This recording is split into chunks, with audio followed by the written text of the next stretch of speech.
नमस्कार। जैसा कि आप सभी देख रहे हैं कि आज हम बात करने वाले हैं स्नेक प्लांट की। जैसा कि आप सभी जानते हैं कि यह प्लांट इंडोर प्लांट के नाम से काफ़ी फेमस है और आजकल की भागदौड़ की ज़िंदगी में हर कोई चाहता है कि ऐसे प्लांट्स हों जिन्हें मेंटेन कम करना पड़े और घरों की खूबसूरती बढ़ाए रखें। तो उस कैटेगरी में स्नेक प्लांट काफ़ी पसंद किया जाता है। तो जैसा कि मैंने कहा, ये लो मेंटेनेंस प्लांट है, तो इसकी जो पॉटिंग मिक्स हम रेडी करेंगे वो ऐसी होगी जो वेल ड्रेन्ड हो, क्योंकि इसे ज़्यादा पानी अपनी रूट्स के पास रहना पसंद नहीं है, रूट रॉटिंग हो सकती है। तो जब भी आप इसकी पॉटिंग मिक्स रेडी करें तो नॉर्मल पॉटिंग मिक्स में थोड़ी सी सैंड या रेत मिक्स कर सकते हैं। और इसके अलावा इसे कभी कभार अगर आपने आफ्टरनून सनलाइट में रखा तो इसकी ग्रोथ काफ़ी अच्छी होती है। और प्रोपगेशन की बात करें तो ये 3 तरह से प्रोपगेट किया जा सकता है। पहला, ये अपने आप ही जब रूट बाउंड हो जाता है, आपने किसी पॉट में इसे लगाया और वहाँ ज़्यादा जगह नहीं है उसे फैलने की, तो उसकी रूट्स नए पप्स देने शुरू कर देती हैं। ये मैंने एक निकाल के रखा है, आपको दिखाती हूँ। तो ऐसे छोटे छोटे पप्स आ जाते हैं जिसे आप फिर से नए पॉट में लगा सकते हैं। ये तो हुआ पहला मेथड। दूसरा है, इसकी जो भी स्टेम होती है, ये जो इसकी लीफ है, एक्चुअली थिक लीव्स होती हैं, इसे आप मल्टीपल कटिंग्स रेडी कर सकते हैं। छोटी छोटी कटिंग्स काट के आप उसे सैंड में रख दीजिए, स्पेरिंगली कभी कभी पानी डाल दीजिए, तो उससे रूटिंग अच्छी हो जाती है। जब रूटिंग हो गई है तो आप उसे नए पॉट में ट्रांसफ़र कर सकते हैं। तीसरा मेथड है, इसके फ्लावरिंग होने के बाद जब सीड्स आते हैं, तो अभी आप देख सकते हैं ये इसकी फ्लावरिंग हुई है, तो इसके बाद इसमें छोटे छोटे बेरीज की तरह छोटे छोटे सीड्स आएंगे, तो उन सीड से भी इस प्लांट को ग्रो किया जा सकता है। लेकिन फ्लावरिंग इस प्लांट में आना एक बहुत ही रेयर चीज़ है, जो आप कह सकते हैं। इस प्लांट की एज की बात करें तो मिनिमम 25-30 ईयर्स तक इस प्लांट को आराम से अच्छे से उगाया जा सकता है। 3 फीट तक भी इसकी हाइट जाती है। ये मल्टीप्लाई होते रहते हैं और आप उन्हें ओकेजनली दूसरे पॉट्स में शिफ्ट कर सकते हैं। फ्लावरिंग ये साल में करीबन 1 बार फ्लावरिंग करते हैं, वो भी स्प्रिंग के समय, सर्दियां ख़त्म होने में और गर्मियां शुरू होने के बीच का जो समय आता है उस समय ये फ्लावरिंग करते हैं। पर फ्लावरिंग के लिए भी कोई हार्ड एंड फास्ट रूल नहीं है कि हर पौधा फ्लावरिंग करेगा साल में 1 बार। इसकी फ्लावरिंग के लिए कुछ कंडीशंस जो मुझे लगता है कि काम करती हैं, उसमें सबसे पहले है कि रूट बाउंड होना। अब इस प्लांट को आप देख सकते हैं, मैंने कोकोडामा में रखा हुआ था और इससे एक नया पप ग्रो हुआ है जिसने आगे फ्लावरिंग दी है। इसके अलावा ये वाले जो मेरे स्नेक प्लांट्स हैं, ये पॉट में लगे हुए हैं, इनमें भी एक बार 1 आध साल पहले फ्लावरिंग हो चुकी है। तब मेरा यूट्यूब चैनल नहीं था तो मैंने उसके बारे में डिटेल नहीं डाली हुई है। तो अब की बार ये जब फ्लावरिंग इसने की है तो मैंने सोचा कि इसकी वीडियो बना दूं। तो इसके जो फ्लावर्स हैं ये बहुत ही ज़्यादा एरोमेटिक हैं। इतनी अलग सी इनकी फ्रेग्रेंस है कि अगर आपने इसे घर में रखा है तो पूरे घर में इसकी महक बिखर जाती है और घर में एंटर करते ही समझ में आ जाता है कि एक अलग सी महक घर में आ रही है।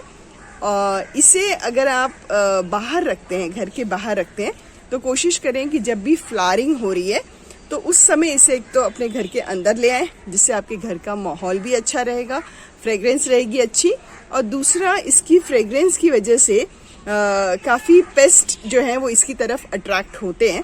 तो अगर आपका एडिबल गार्डन है या इस तरह के पौधे आपने लगाए हैं तो उसके पास ये रहेगा फ्लावरिंग के टाइम, तो हो सकता है कि उन पे पेस्ट अटैक हो जाए। तो कोशिश करें कि उस टाइम अगर ये बाहर रखा हुआ है तो इसे घर के अंदर ले आएं। इसके अलावा अगर वाटरिंग की बात करें तो इसे पानी बहुत कम पसंद है, तो जब तक इसकी सॉइल पूरी तरह से ड्राई नहीं हो जाती है, इसे दोबारा पानी आपने नहीं देना है। और जब भी पानी दें तो इस बात का ध्यान रखें कि इनके अंदर पानी नहीं जाना चाहिए, इनके सिर्फ रूट्स को पानी मिलना चाहिए। तो मैंने क्या किया हुआ है, इसमें कोकोनामा जैसा अगर मैंने बनाया है तो मैं एक प्लेट नीचे रख देती हूँ जिसमें कभी कभी पानी डाल देती हूँ।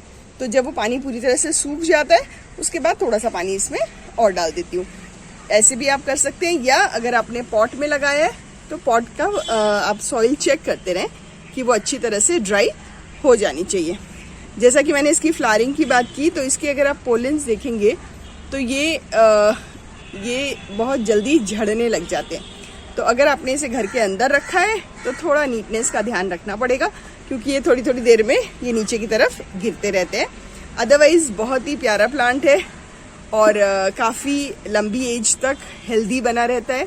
सनलाइट से बहुत हार्श सनलाइट इसे पसंद नहीं है, अदरवाइज पार्शली सनलाइट में और इंडोर्स में ये अच्छा चलता है।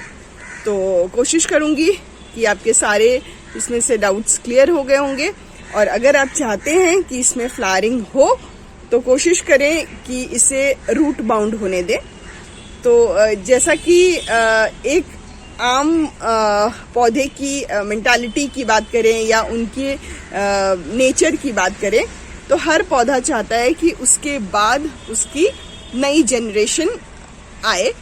तो जिसका मेथड आप जैसे सीड्स हैं या पप्स वो ग्रो कर रहे हैं, तो जब प्लांट को ये समझ आता है कि उसमें फर्दर मल्टीप्लिकेशन के चांसेस कम हैं, रूट बाउंड हो गया है, तो शायद उस समय ये अपने फ्लावर्स पे आते हैं, फ्लावरिंग पे आते हैं, कि जिससे कि ये नेक्स्ट सीड स्टेज में आ सके और अपना प्रोपगेशन कर सके। तो ये सारा नेचर का खेल है। कोशिश कर सकते हैं कि प्लांट को थोड़ा आत्मनिर्भर बनाएं। जितना हम इस प्लांट की कम केयर करेंगे, इग्नोर नहीं करना है, लेकिन केयरिंग थोड़ी कम करनी है, जिससे कि ये खुश रहता है। और खुशी का एक दूसरा आप कह सकते हैं कि इंडिकेशन है कि फ्लावरिंग उसने हमको दी है, दिखाने के लिए कि आई एम हैप्पी। तो ये छोटी छोटी चीज़ें हैं। मुझे लगता है अगर हम प्लांट के साथ कनेक्ट होते हैं तो हर रोज कोई किसी ना किसी तरह का सरप्राइज हमारे प्लांट्स हमें देते रहते हैं। Thank you. कई बार ऐसा देखा गया है कि ऐसे कुछ प्लांट्स होते हैं जो अपनी पूरी लाइफ स्पैन में सिर्फ एक बार ही फ्लावरिंग करते हैं और फ्लावरिंग करने के बाद वो ख़त्म हो जाते हैं और दूसरे पप्स आ जाते हैं उनकी जगह, जिसका एग्जाम्पल आप ब्रोमिलियाड्स को ले सकते हैं। पर आज हम बात कर रहे हैं स्नेक प्लांट की। तो स्नेक प्लांट में ऐसा होता है कि जब भी फ्लावरिंग होती है एक प्लांट में, वो पूरी अपनी लाइफ स्पैन में सिर्फ एक बार ही फ्लावरिंग करता है। तो अगर आज हम देख रहे हैं कि इस प्लांट में फ्लावरिंग हुई है, तो आगे जाके इसमें से और पप्स बनेंगे, पर हमारा ये वाला जो प्लांट है ये भी सरवाइव करेगा। तो फ्लावरिंग से हमारे मेन प्लांट को, मदर प्लांट को किसी तरह का कोई खतरा नहीं है। जबकि ब्रोमिलियाड्स में हम देखते हैं कि फ्लावरिंग होने के बाद मदर प्लांट ग्रेजुअली ड्राई हो जाता है और नए पप्स आने शुरू हो जाते हैं। स्नेक प्लांट में इसका बेनिफिट है कि फ्लावरिंग होने के बाद भी प्लांट अपना मदर प्लांट जो है वो एज इट इज रहता है और नए पप्स भी आते रहते हैं। तो कोई घबराने की बात नहीं है कि अगर प्लांट फ्लावरिंग पे आ गया है तो शायद मदर प्लांट खराब हो जाएगा। तो ये एक अच्छी बात है इस प्लांट की। तो ओवरऑल इस प्लांट ने हमेशा खुशियाँ ही बांटी हैं। ऑक्सीजन कहते हैं कि प्योरीफाई करता है, हमारा जो एटमॉस्फेयर है उसमें ऑक्सीजन की सप्लाई को बढ़ाता है, तो इसीलिए लोग इंडोर्स इसे पसंद करते हैं। तो कोशिश करें, इसे लगाएं, ग्रो करें, और अगर फ्लावरिंग पे आए तो मुझे टैग करें, तो मिलके खुशियाँ बांटें। Thank you.